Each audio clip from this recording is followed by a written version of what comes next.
नमस्कार दोस्तों, और फिर से चैनल पर स्वागत है। अगर आप यहाँ नए हैं तो सब्सक्राइब जरूर करें।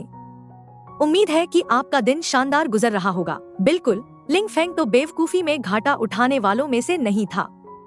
कम से कम अगर कोई अपनी जान बचाना चाहता था तो बदले में उसे कोई जादुई औषधि या खजाने की कोई बेशकीमती दवा तो देनी ही पड़ती। आखिर उसने उन सबको मिटाने में इतनी मेहनत जो की थी तो कुछ इनाम तो बनता ही था, है ना दोस्तों। उसने तुरंत ही एक बुजुर्ग का स्टोरेज बैग उठाया और जैसे ही उसके अंदर देखा, अरे बाप रे, अंदर तो अजीबोगरीब चीजें भरी थी। अंडरवियर, औरतों के कपड़े और भी ना जाने क्या क्या। क्या ही कहें, अब शर्म भी आ रही है। जब सभी को पकड़ लिया गया तब हमारा प्यारा झूठा शेर श्याओ थिएन डरावने पक्षी की तरह एक्टिंग करने लगा, कैदियों को डराता जैसे वो कोई हॉरर फिल्म का खलनायक हो। उसे तो बस खजाने बटोरने की धुन सवार थी और वो पूरे जोश में लूटपाट करने लगा। इतना ही नहीं, सीनियर ड्रैगन तक बाहर आ गया, क्योंकि वहाँ ढेर सारे ऐसे अमृत थे जो उसकी ताकत को फिर से जगा सकते थे। और दोस्तों, जरा ध्यान दीजिए, सीनियर ड्रैगन ने बैल राक्षस कबीले के पूर्वज को पहचान लिया। उसका नाम था पिंग थेन ताशेंग। हालांकि ये कबीला थोड़ा ब्रेनलेस यानी बेदिमाग टाइप का था, लेकिन इनकी युद्ध क्षमता गजब की थी। हाँ, बेदिमाग कहकर भी तारीफ हो रही है। सोचिए जरा, लिंग फेंग ने तब इन कैदियों से मिले अमृतों की मदद से अपनी ताकत और भी बढ़ा दी। उसने कियान और श्याओ थिएन को भी उनका हिस्सा देना नहीं भूला। ये प्रक्रिया इतनी जबरदस्त हो गई कि स्वर्गीय विपत्ति यानी हेवनली ट्रिब्यूलेशन को बुला बैठी। अब क्या था, आकाश में गड़गड़ाहट और बिजली की तरह एक विशाल आकार का त्रासदी स्वरूप प्रकट हुआ और लिंग फेंग ने अपनी धर्म शरीर से उसका सामना किया। धड़ाम, जैसे ही लड़ा, उसका धर्म शरीर और भी ताकतवर हो गया। और यही संकेत था कि हमारा लिंग फेंग एक और स्तर पार कर गया है। वाह, क्या कमाल की प्रगति है। अब उस ओर चलते हैं, बैल राक्षस कबीले की बैठक में। वहाँ उनका अध्यक्ष सिर पकड़कर बैठा था, मानो कुछ समझ ही ना आ रहा हो। सुनहरी गदा जैसा महाशक्ति वाला हथियार देने के बावजूद उनकी बुरी तरह हार हो गई थी। एक बुजुर्ग ने सुझाव दिया, क्यों न अब हमारे पूर्वज को बुलाया जाए। लेकिन कबीले का मुखिया थोड़े हिचकिचा गया। वो उन्हें तंग नहीं करना चाहता था, क्योंकि अतीत में जो। अब सुनिए दोस्तों, तीनों बुजुर्गों के मुताबिक उनके पास एक बहुत ही निर्दयी तरीका था जो वो अपनाना चाहते थे। लेकिन असली मजा तो तब आया जब उन्होंने जो क्रूर सोचा था उसके बजाय वे खुद लिंग फेंग के पास आकर माफी मांगने लगे। अरे वाह, ये सच में बैल राक्षस हैं क्या? चेहरों से तो बड़े डरावने लगते हैं, लेकिन हरकतें एकदम मासूमों जैसी। फिर आया हमारा श्याओ थिएन, जो शर्तें गिनाने लगा। अगर वे चाहते थे कि उनके लोगों को छोड़ा जाए, कम से कम अमर सार की 10 बोतलें, 10 सच्चे अमर औषधियां और ना जाने क्या क्या देना होगा। मात्रा इतनी ज्यादा थी कि तीनों बुजुर्गों के तो होश ही उड़ गए दोस्तों। लेकिन कोई रास्ता नहीं था, तो उन्होंने सब कुछ दे दिया जो मांगा गया। तभी जाकर लिंग फेंग ने सबको छोड़ा। तभी अचानक दूसरे बुजुर्ग ने लिंग फेंग से अपनी गोल्डन स्टाफ यानी स्वर्ण गदा की वापसी मांग ली, पर लिंग फेंग ने साफ मना कर दिया। तुम ही तो हो जो इस सब बवाल की शुरुआत उस गदा से की थी। गुस्से में आकर लिंग फेंग ने अपनी शक्ति छोड़ी और उस बुजुर्ग को बार बार हवा में उछाल उछाल कर पटका।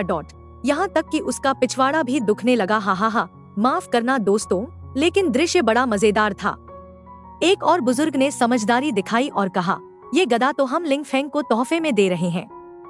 क्या बात है, समझदार इंसान जो और झगड़ा नहीं चाहता था। इसके बाद वे लोग वहाँ से निकलना चाहते थे ताकि शियान याओ वैली के शासक से मिलकर पवित्र जल कुंड खोलने की चर्चा कर सकें। मगर श्याओ थिएन ने आखिरी बार फिर से धमकी दी और खजाने मांगने लगा। लेकिन इस बार लिंग फेंग ने साफ कहा, नहीं, हम डाकू नहीं हैं। हमें सब कुछ लूट लेना जरूरी नहीं है।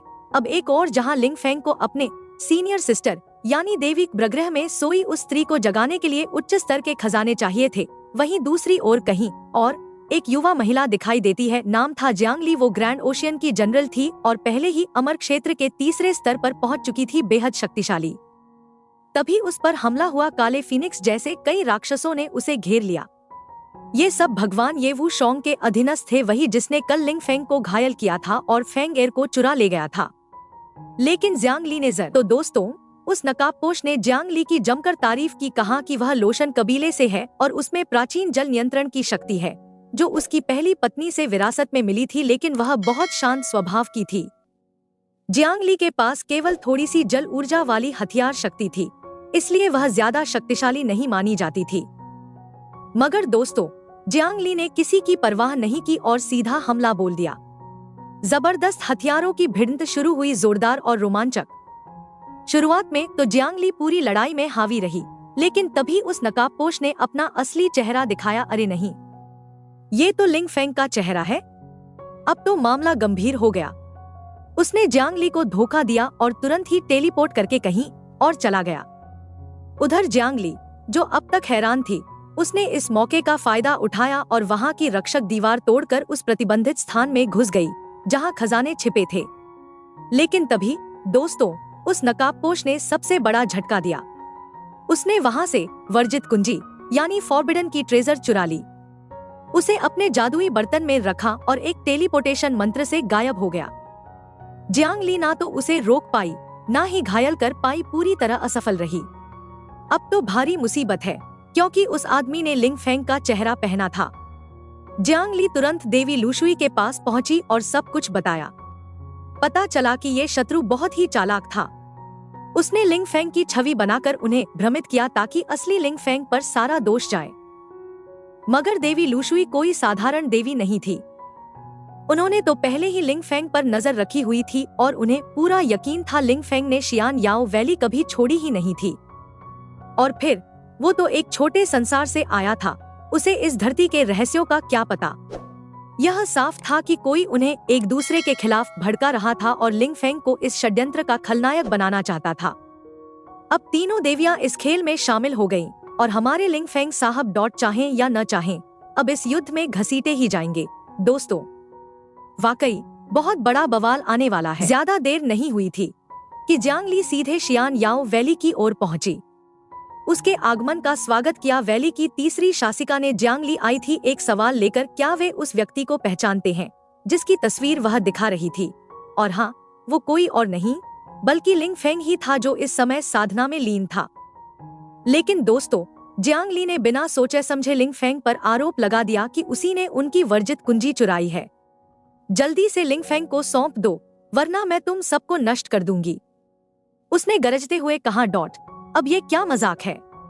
अरे, देवी लुशुई ने तो पहले ही साफ कहा था कि लिंग फेंग ने ऐसा कुछ नहीं किया, तो फिर जियांग ली ऐसा क्यों कह रही है? कुछ तो गड़बड़ है दोस्तों। क्या देवी लुशुई की कोई छुपी योजना है? और ये वुशोंग, उसने आखिर क्यों चुराई वो वर्जित कुंजी? क्या उस कुंजी की मदद से वह फेंग एर की रक्षा प्रणाली को पार कर सकता है और उसकी शक्ति छीन सकता है? पर अभी तो हमारे लिंग फेंग साहब को पहले जियांग ली से निपटना होगा और ये पूरी तरह एक गलतफहमी लग रही है। आगे की कहानी वान ची तू चुन की भाग 291 में दिखेगी। और हाँ, इसका स्पॉइलर अगले मंगलवार को आएगा।